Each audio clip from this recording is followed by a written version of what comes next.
Swati, I'll take this one by one. BJP is the first ever party in Haryana, the first ever to come back, win a third term after 2 complete terms.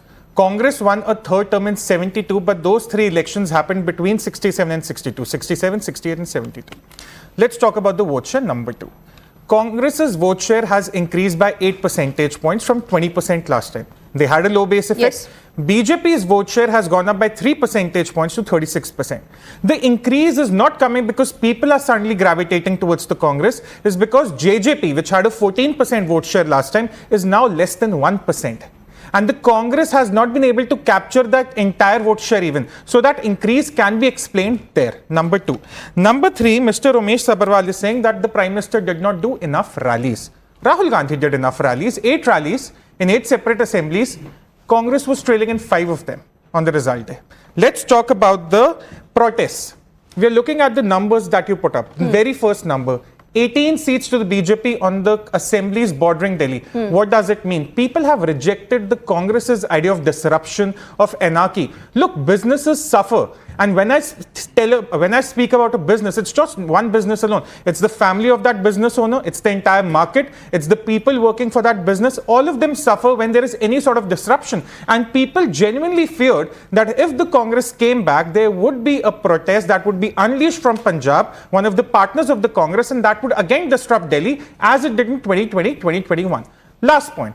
There has been this theory that has been peddled that the Aam Aadmi Party and the Congress should have allied together because after the resounding success they witnessed in Delhi in the Lok Sabha elections where they scored a golden duck on the 7 seats, perhaps they could have worked out some miracle in Haryana. Let me give you a very interesting number and that is how I will conclude.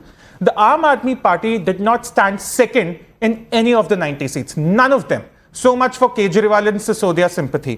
They were third only in 13 of the 88 seats they contested, 4th in 23 seats, 5th in 25 seats, 6th in 17 seats, 7th in 4 seats, 8th in 4 seats, and in 2 seats, they were 9th and 11th respectively. No, what about the seats where the victory margin was slim, where the Congress party was on number 2 and they got a sizable chunk of the votes? So yes, this is one theory I decoded on my Twitter timeline last evening. There's this theory being peddled that there were 14 seats that was somehow the independent factor came in. That is what the Congress loyalists want to really propose.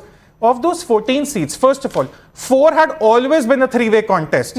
When Congress wins a 4-way contest in 2019, it's Congress's victory in the face of another defeat. But in 2024, when that 4-way contest becomes a 3-way contest and yet the Congress loses, oh, then it's an independent vote cutter. Swati, to sum it up, in a state like Haryana, you can't call INLD a vote cutter party. You can't call independents who were miffed with the BJP as working against the Congress. So I think Congress, what has happened to them, Swati, is 8:55, that day I was here in the very same studio, they were very confident that the Modi model has been rejected. We are going to send jalebis to the headquarters of the BJP. By 10 o'clock, suddenly they were sending jalebis to the Election Commission headquarters. Because in their manipulation doesn't happen by the state selection. It happens by time zone selection. So the Election Commission officers, they wake up at 8, they give the right results. At 9, they give the right results. But suddenly at 10 a.m., they choose to favor the BJP. You understand how frivolous all this sounds? Right. Let me bring Congress is just looking to save its face in Haryana after another resounding defeat. That's